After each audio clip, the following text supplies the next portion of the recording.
Assalamualaikum warahmatullahi wabarakatuh. Kembali lagi bersama saya di Halo Halo Bandung Karaos Bandung. Nah, di dua segmen terakhir ini tentu saja saya akan menunjukkan informasi yang penting dan menarik untuk Anda saksikan. Terutama ini bisa barangkali memberikan perubahan yang signifikan terhadap hidup Anda. Apa sih yang bisa merubah keadaan kita secara signifikan? Tentu saja sudah bersama saya di studio Bapak Dr. Agung Solihin. Assalamualaikum Pak Agung. Waalaikumsalam Sehat, warahmatullahi wabarakatuh. Alhamdulillah sehat walafiat. Sedang sibuk apa Pak Agung? Saat ini masih sibuk dengan ini aja mendampingi banyak organisasi mereka supaya terbangun budaya organisasi yang hebat. Nah, itu dia. Ini yang akan kita bicarakan pada pagi hari ini adalah mengenai membangun budaya korporasi. Sebelumnya, izin saya membacakan profil dari Bapak Dr. Agung Solihin. Ini adalah untuk pendidikannya Trisakti International Business School, doktoral, program S3, lalu kemudian banyak sekali work experience-nya menjadi managing director di beberapa perusahaan besar, lalu kemudian sekarang ada founder dari SCB Group mulai dari 2014 sampai dengan sekarang. Lalu kemudian professional coach Loop Institute of Coaching, Chairman of Indonesia Organizational Culture Consultant, dan kemudian masih banyak lainnya. Nanti biar Pak Agung sendiri yang menjelaskan barangkali ya, karena saking banyaknya dan sudah tersertifikasi. Tadi sudah sedikit disinggung barangkali ya. Hari ini kita akan memberikan informasi penting dan menarik, terutama yang akan mengubah secara signifikan kehidupan. Dan tadi sudah menyinggung sedikit budaya. Apa sih hubungannya begitu? Tapi sebelum ke hubungan tersebut, boleh diceritakan apa sih SCB International Consulting ini, Pak Agung, silahkan. Terima kasih Mbak Garina. Jadi SCB International Consulting itu adalah lembaga konsultan budaya organisasi. Jadi kita bukan lembaga training, bukan. Kita bukan lembaga motivasi, tapi kita lembaga konsultan budaya organisasi yang mendampingi banyak organisasi supaya mereka itu bukan hanya ini apa namanya hebatnya itu bukan hanya sesaat. Tapi bisa berkelanjutan, ya. Tapi bisa betul-betul bisa sustain. Nah, karena itu yang penting untuk dibangun adalah budayanya. Saya menambahkan gini, Mbak Karina. Waktu tahun 2014 saya pernah diundang acara dialog nasional, dihadiri banyak pejabat. Saat itu saya mengatakan gini, bahwa pejabat yang hebat itu bukan pada saat dia menjabat, pada saat selesai menjabat. Legasi apa yang ditinggalkan? Karena ada pemimpin yang dia menjabat, tapi dia nggak ninggalin apa-apa dia. Nggak berbekas sama sekali. Tapi ada seorang pemimpin yang dia, ketika dia selesai menjabat, dia ada sesuatu yang ditinggalin dan akhirnya berkelanjutan gitu. Hebatnya itu bukan hanya pada saat dia menjabat, pada saat dia selesai menjabat, terus hebat. Membekas, ya, berarti itulah pemimpin yang meninggalkan legasi. Dan bagi kami meyakini bahwa salah satu legasi terbaik untuk seorang leader adalah budaya. Ya, itu keyakinan kami. Karena itu penting buat organisasi itu memiliki budaya organisasi yang hebat. Supaya hebatnya itu bukan hanya sesaat, tapi bisa berkelanjutan. Seperti itu. Tadi sudah dijelaskan bahwa bukan hanya sesaat saja hebatnya, tetapi berkelanjutan. Justru itu yang diusung barangkali ya, visi dan misi dari SCB International ini. Betul. Lalu apa sih visi dan misi selanjutnya untuk kemudian bisa tadi memberikan dampak yang positif, memberikan legacy-legacy yang terus membekas barangkali ya di sebuah perusahaan atau organisasi? Selama ini kan gini, banyak organisasi fokusnya hanya membangun motivasi. Saya tidak mengatakan motivasi nggak penting. Tapi itu biasanya kalau hanya membangun motivasi, maka motivasinya itu secara umum, secara individu. Akhirnya kan banyak organisasi yang dia melakukan yang namanya capacity building, kemudian dia membuat acara namanya training motivasi dan sebagainya. Saat itu seluruh peserta ataupun anggota organisasi yang ikut itu semangat. Tapi semangatnya 45 hari kambuh. Kumat ya kan? Nah, kenapa itu terjadi? Karena yang dibangun hanya motivasi umum. Nah, pertanyaan besar gini, apakah arahnya sama? Belum tentu sama. Nah, karena itu harusnya yang pertama kali dibangun itu bukan hanya motivasi umum. Kalau arahnya tidak sama, seperti ibarat mobil gini. Mobil itu ingin bergerak maju ke depan. Tapi ketika arahnya tidak sama, apa yang terjadi? Maka terjadilah tabrakan, terjadilah gesekan, terjadilah benturan. Maka jangan heran kalau di organisasi ada tabrakan, ada benturan, ada gesekan. Kenapa? Bukan karena mereka nggak baik. Bukan karena orang-orang yang ada di organisasi itu nggak baik, bukan. Tapi ke arah-arahnya yang belum sama. Nah, karena itu maka penting dibangun budayanya, arenanya. Nah, saya waktu itu pernah gini, Mbak Karina, saya presentasi di depan beberapa profesor. Mereka mengatakan gini ke saya, susah Gung, bagaimana mungkin Anda bisa membuat orang yang beda latar belakang, pendidikan dan sebagainya itu sama arahnya. Saya katakan gini, memang susah Prof, tapi susah bukan berarti nggak bisa. Saya contohkan gini Mbak Karina, orang yang berangkat ke Tanah Suci, apakah sama latar belakangnya? Beda. Negaranya sama, beda, kemudian bahasanya beda, karakteristiknya juga beda. Tapi ketika mereka berangkat ke Tanah Suci, arahnya sama, langkahnya sama, nilainya sama. Nah, kenapa itu terjadi? Karena sudah ada arena. Apa arenanya? Kalau di Tanah Suci kan ada arena wukufnya, ada arena lontar jumrohnya, ada arena tawafnya, ada arena sa'inya.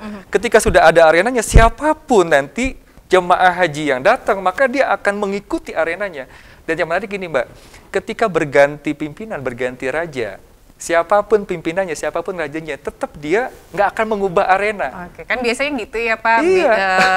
ganti pemimpin, beda lagi kebijakannya. Akhirnya bingung siapa yang bingung kan yang di bawahnya kan, betul. apatis gitu kan. Aduh, ntar juga ketika ganti pimpinan paling juga berubah lagi. Kayak gitu. Nah, kalau ini enggak, ketika arenanya sudah jelas, maka pemimpin yang baru datang itu dia tinggal melanjutkan gitu. Justru malah menyempurnakan, membuat arena itu jadi bagus. Nah, arena itulah yang disebut dengan budaya. Oke. Gitu. Oke, berarti tadi adalah yang pertama harus ada arena dulu sebelum kita melakukan atau adanya budaya-budaya atau kebiasaan-kebiasaan yang kemudian bisa membawa organisasi atau perusahaan ke depannya lebih baik, bahkan sempurna begitu ya Pak ya. Tentu saja dibutuhkan program-program begitu Pak. Program-program yang ditawarkan dari Pak Agung ini seperti apa? Ya, jadi memang untuk membangun organisasi itu yang pertama kali harus dibangun adalah komitmen para leaders. Oke. Ya, saya beberapa kali waktu itu ngisi training motivasi, kemudian banyak karyawan diikutsertakan, kemudian mereka bilang gini ke saya, Pak Agung, jangan cuma kami Pak yang disuruh berubah Pak. Kita punya banyak pemimpin Pak, nggak sama Pak, beda-beda. Ada yang maunya begini, ada yang maunya begitu. Jadi kita bingung Pak, mau ikut yang mana? Akhirnya kita buatlah program tahapan bagaimana membangun budaya organisasi. Tahap pertama apa? Tahap pertama adalah leaders commitment. Bagaimana para pemimpinnya itu punya komitmen yang sama. Komitmen apa? Komitmen untuk sama arahnya, sama langkahnya, sama nilainya. Dan ini memang tidak bisa dijelaskan secara singkat, Mbak Karina. Ini perlu 8 tahap. Jadi memang gini Mbak, membangun budaya itu nggak bisa instan, perlu proses. Nah, proses itu bisa ada yang setahun, ada yang 2 tahun, ada yang 5 tahun. Dan itu nggak bisa berhenti. Nah, karena itu ini nggak bisa dijelaskan dengan sangat singkat di acara ini. Mudah-mudahan nanti kita bisa ketemu di langsung ya, lebih banyak waktunya, kemudian langsung berjumpa dengan banyak korporat untuk dibangun budaya organisasi, budaya kerja ataupun budaya pelayanannya. Oke. Siapa saja sih Pak Agung yang bisa mengikuti program-program ini? Organisasi sajakah, perusahaan sajakah, atau bagaimana? Siapa saja yang bisa mengikuti? Jadi kalau bicara budaya organisasi berarti kan memang kita fokusnya bicara tentang instansi, tentang apakah bicara organisasi pemerintahan ya ataupun sektor swasta dan pihak swasta gitu ya. Kenapa? Karena bicara budaya itu bukan bicara individual, bukan bicara hanya perilaku secara individu atau disebut dengan karakter, tapi bicara karakter kolektif. Jadi karakter yang harus ada di satu kumpulan, apakah namanya pemerintahan ataukah namanya perusahaan swasta dan sebagainya. Nah, ini memang harus dibangun, Mbak. Kalau nggak gini, satu kalimat yang saya sampaikan gini, if we don't create culture, culture will create us. Kalau kita tidak menciptakan budaya, maka budaya yang akan menciptakan kita. Ada orang yang tadinya rajin masuk ke lingkungan yang malas jadi ikut malas. Kenapa? Karena budayanya malas. Ada yang tadinya jujur masuk ke lingkungan yang tidak jujur jadi ikut tidak jujur. Karena itu apa? Kalau kita tidak menciptakan budaya, maka budaya yang akan menciptakan kita. Karena itu ciptakanlah budaya di organisasi Anda. Oke, bagaimana Pak caranya untuk kemudian kita bisa mendapatkan program-program yang keren tentu saja untuk itu tadi perubahan ke arah yang lebih baik di suatu organisasi atau perusahaannya, bagaimana caranya untuk menghubungi Pak Agung sendiri bagaimana? Ya, boleh nanti kalau memang para pemirsa dan organisasi yang mengikuti acara ini ya memang betul-betul ingin membangun budaya di tempatnya, maka boleh menghubungi di sini ya. Kemudian atau bisa melihat juga website kami juga di sini ya. Oke, dari pembicaraannya saya juga langsung ngerti begitu ya, penjelasan dari Pak Agung itu enak begitu ya, lalu kemudian termotivasi, tapi ada yang menarik, katanya Pak Agung ini tidak mau disebut motivator, itu apa katanya, emang bedanya apa? Kan ini juga memotivasi, tadi tentu saja awal pertamanya kita ingin termotivasi untuk melakukan hal yang lebih baik, untuk kemudian bisa membentuk budaya yang baik begitu ya, apa memang bedanya Pak Agung? Bedanya gini, kalau motivator itu difokusnya ke karakter individu. Makanya kan ada istilah karakter building. Nah, saya melihat gini, banyak ya para motivator ataupun trainer, mereka memang sangat berjasa ya. Itu memberikan motivasi dan sebagainya. Tapi ternyata kalau kita memperhatikan, saya juga dulu pernah jadi motivator ataupun trainer. Kita di perubahannya itu ternyata tidak jangka panjang, tidak long term. Nah, karena itu akhirnya saya berpikir gini, kalau misalkan kita hanya sebagai motivator, bukan sebagai konsultan budaya organisasi, maka efeknya bisa jadi hanya sebentar. Padahal kita berharapnya ini bisa berkelanjutan, bisa panjang gitu kan, bisa long term, jangka panjang. Nah, karena itu maka karena saya fokusnya bukan individunya, tapi kolektifnya, bagaimana sekumpulan orang yang ada di organisasi itu bisa benar-benar bersama-sama berubahnya. Karena kalau berubah sendirian capek, Mbak. Betul. Kalau berubah sendirian jadi berat. Betul. Orang akhirnya ngedek ya, capek ya, hati gitu kan. Aduh, saya udah capek-capek, mereka justru malah menganggap saya aneh. Kan gini.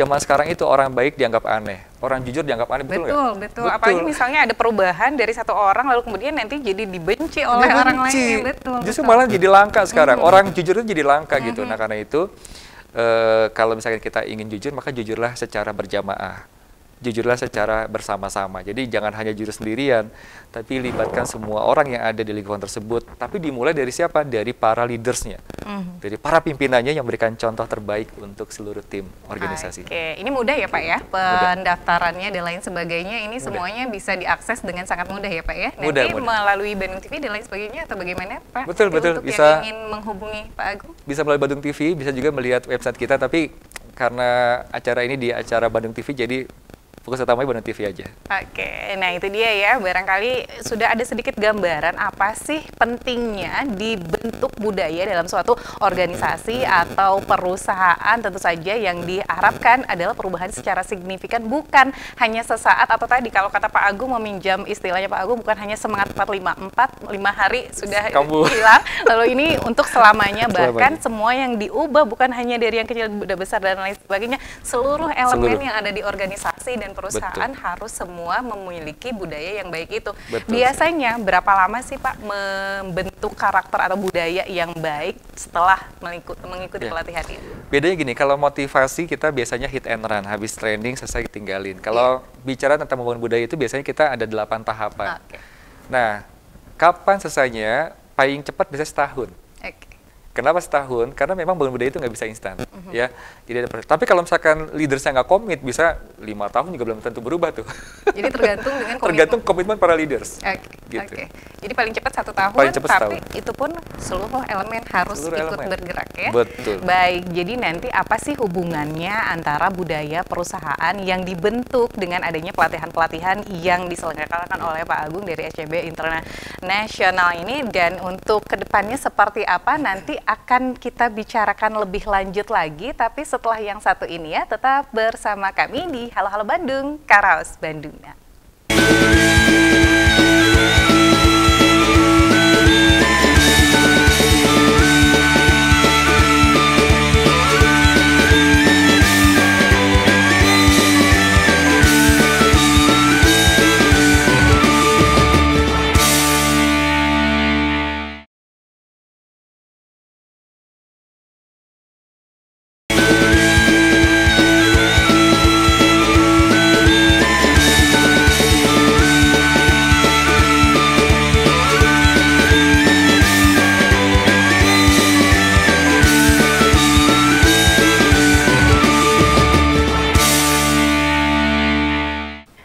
Terima kasih Anda masih setia di akhir segmen bersama saya Karina di Halo Halo Bandung, Karaos Bandung. Nah, tentu saja Anda masih penasaran, benar nggak sih kalau misalnya budayanya diubah, maka perusahaan atau organisasi Anda juga akan ikut berubah ke arah yang lebih baik. Jadi seberapa penting sih kita membentuk budaya di sebuah perusahaan atau organisasi? Kita lanjut lagi dengan Bapak Agung Solihin.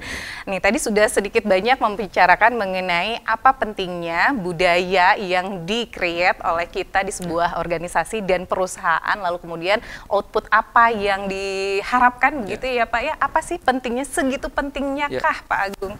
Sangat penting. Sangat Jadi gini, penting. kalau seorang pemimpin yang saat ini sekarang sedang berada di organisasi hebat, ketika ada si pemimpin tersebut, mungkin saat ini masih hebat. Yang pertanyaan yang paling pentingnya adalah ketika dia sudah tidak ada di organisasi itu, apakah dia masih hebat? Apakah organisasi itu masih hebatnya sama? Itu aja. Jadi kalau misalkan kita tidak dengan cepat menciptakan budaya, maka siap-siap. Jangan-jangan hanya ketika ada kita di organisasi itu, hanya ketika ada pemimpin hebat di organisasi itu jadi hebat. Tapi ketika sudah nggak ada, maka tidak ada yang meneruskan. Nah karena itu, harus dengan sangat cepat mulai sekarang, karena saat ini eranya era ini ya, cepat perubahannya ya. Betul. Harus cepat untuk membangun budaya. Atau nanti bisa benar-benar tadi dampaknya organisasi yang hebat itu akan menjadi turun hebatnya. Seperti itu. Oke, baik. Lalu kemudian ini untuk keunggulan dari konsep organisasi budaya tersebut itu apa Pak Agung? Oke, keunggulannya adalah gini. Karena saya memang belajar khusus Mbak Karina, belajar khusus tentang budaya organisasi ini ya, itu bukan hanya di Indonesia, saya sampai berangkat ke Amerika Mbak untuk ngambil short course di sana. Kemudian saya juga ketika disertasi juga disertasinya tentang culture ya kan, tentang budaya organisasi. Jadi kalau saya boleh mengatakan gini, bahwa lembaga yang fokusnya di membangun budaya organisasi, kalau saya boleh katakan salah satunya ya, saya nggak bilang satu-satunya ya, adalah SCB International Consulting. Jadi kami siap untuk membantu banyak perusahaan, banyak instansi pemerintah yang ingin supaya budaya organisasinya, budaya kerjanya, budaya pelayanannya itu betul-betul hebat gitu. Nah, karena itu kami siap mendampingi. Kalau di Bandung ini atau di Jawa Barat ini memang berkenan untuk kita dampingi. Oke, biasanya bentuknya seminar atau pelatihan dan lain sebagainya itu bisa di mana, Pak? Biasanya kita memang in-house. Jadi kita datang ke organisasi tersebut, ya khusus buat satu instansi, kemudian nanti setelah itu kita adakan pertama workshop, kemudian nanti ada hal yang lainnya, apakah buat sistemnya dan sebagainya sampai kayak gitu. Jadi benar-benar kita nggak setelah kita mengisi kelas tersebut, kemudian kita tinggalkan, nggak. Jadi kita dampingi sampai jadi. Oke, kalau misalnya seminar-seminar sebelumnya begitu ya, atau yang diadakan oleh tadi ya, bahwa semangatnya hanya saat itu saja, lalu kemudian dari ini program-program yang ditawarkan oleh Pak Agung dari SCB International Consulting ini adalah dinyanyikan untuk long term atau jangka panjang yang kemudian bisa merubah outputnya juga pasti berubah ya Pak ya. Dan insya Allah juga nanti datangnya Pak Agung yang mendatangi corporate atau kemudian organisasi dan lain sebagainya. Jadi semuanya dimudahkan ya Pak Agung ya. Boleh barangkali disebutkan apa sih harapan Pak Agung yang kemudian nanti setelah ada pelatihan-pelatihan ada di organisasi atau perusahaan, apa sebetulnya harapan Pak Agung? Sebenarnya saya harapannya kepada para leader. Jadi saya ingin mengatakan gini. Yang utama bukan kita menjadi apa saat ini, kita menjabat sebagai apa saat ini.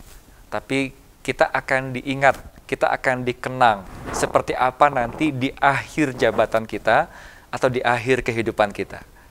Ya, karena apa? Jabatan ada titiknya. Posisi bicara tentang kehidupan pun ada titiknya. Karena itu pertanyaannya adalah apa legacy yang akan kita tinggalkan? Apa budaya yang ingin kita wariskan kepada tim kita ataupun masyarakat di sekitar kita. Selama ini sudah berapa perusahaan Pak yang ditangani oleh Pak Agung? Kalau instansi pemerintahan banyak sekali ya. Banyak sekali ya. Kita memang Jakarta, se-Indonesia.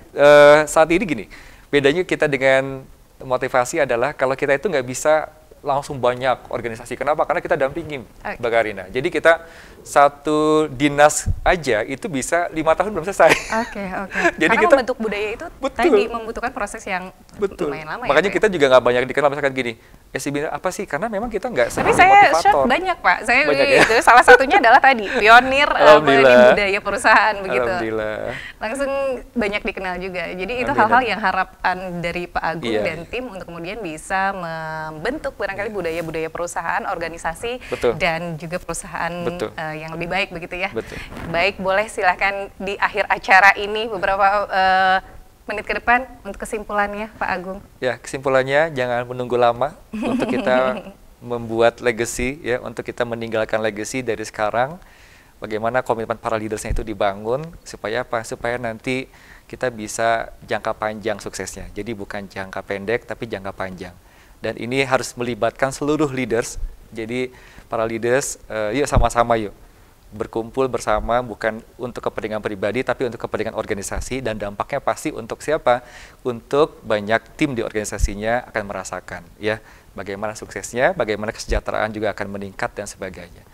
Itu Oke, aja. baik. Terima kasih Pak Agung Sama-sama, Solihin Bu Karina. dari SCB International Consulting. Tadi kita sudah mendengarkan paparan dari Pak Agung bagaimana sih pentingnya, sebegitu pentingnya membentuk budaya yang baik untuk kemudian bisa memberikan output yang baik juga di organisasi atau perusahaan. Kalau tadi boleh meminjam kalimatnya, kita yang harus membentuk budaya, jangan sampai budaya yang membentuk kita. Betul ya Pak Betul. Agung ya? Terima kasih Pak Agung, terima kasih Anda telah bersama kami. Saksikan terus Halo Halo Bandung setiap harinya mulai pukul 8 hingga 9 pagi. Saya Karina, mewakili seluruh kerabat kerja yang bertugas pamit undur diri. Halo Halo Bandung, Karaos Bandungna. Assalamualaikum warahmatullahi wabarakatuh.